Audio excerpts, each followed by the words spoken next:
From my first marketing class in college, I knew that I wanted to be a buyer in fashion.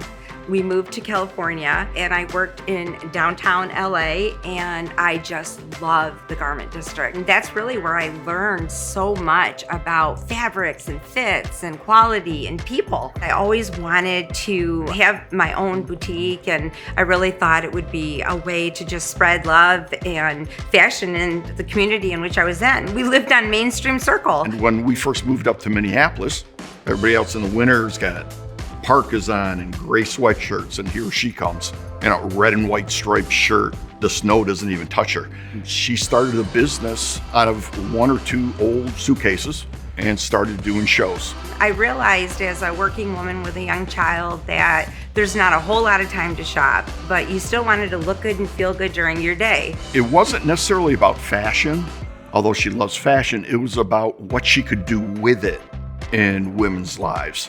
And that connection was always there. I mean, I didn't make a dime probably for the first couple of years. Packing up, if she had weekend shows going, helping her set up, tear down. I couldn't afford employees. It was basically me. So Corey would get on his bike and drive through the neighborhood, and he would put flyers in mailboxes. I would drive around on my bike in the neighborhood, and I would put these neon postcards into people's mailboxes. The business was never over here and then we're over there. It's always been super fluid. When the shipments came, I would drag them down to the basement, open them up, rip off the plastic. Inventory just flow out. Put them on the rack. Put these tags in all the items. In high school, Mom took me on a buying trip with her and let me pick out products.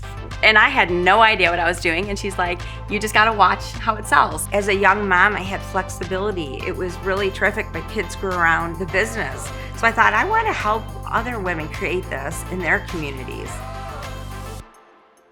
As Corey was finishing college, he came to us and said why we should hire him. I never had plans to go into the business. I always saw it as a women's clothing company. And in college, I realized that it's a lot bigger than that. It's about helping people. That really changed my mindset. I started building a plan for where I thought the business could go and got to work to build the franchising business. I thought it was women's clothing. Wasn't interested in it. My brother Corey invited me to his office, and then I'm in college at the time, and he said, hey, we need you. I want you to join the company. That's when I first truly realized what it was and how impactful it was, not only in this community, but around the country. Within 24 hours, made that decision to drop everything and join the family business. Mainstream was just such a part of who I was. I almost didn't even compute that was a job or that would be a future career.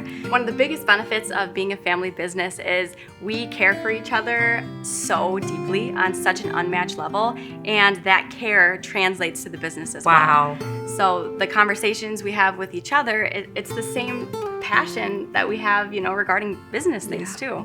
There's family businesses of Mainstream all over the country. And so they're able to, really enjoy this business, enjoy what we love and what we've created, and build their own story in their neighborhoods. Mom, growing up, always made it clear that whether we had a $1 trillion day, but women didn't walk out feeling loved and feeling confident, then it was not a successful day at all. And so, at the end of the day, we're selling clothes, but we're selling so much more than that, because it's not about the clothes, because the clothes won't change the world, but the women who wear them will. It's how the customer feels when she walks out the door. Yep. That is what's lasting. Yeah, and it's been an incredible 30 years, but Yeah. I truly believe the best is yet to come. I agree.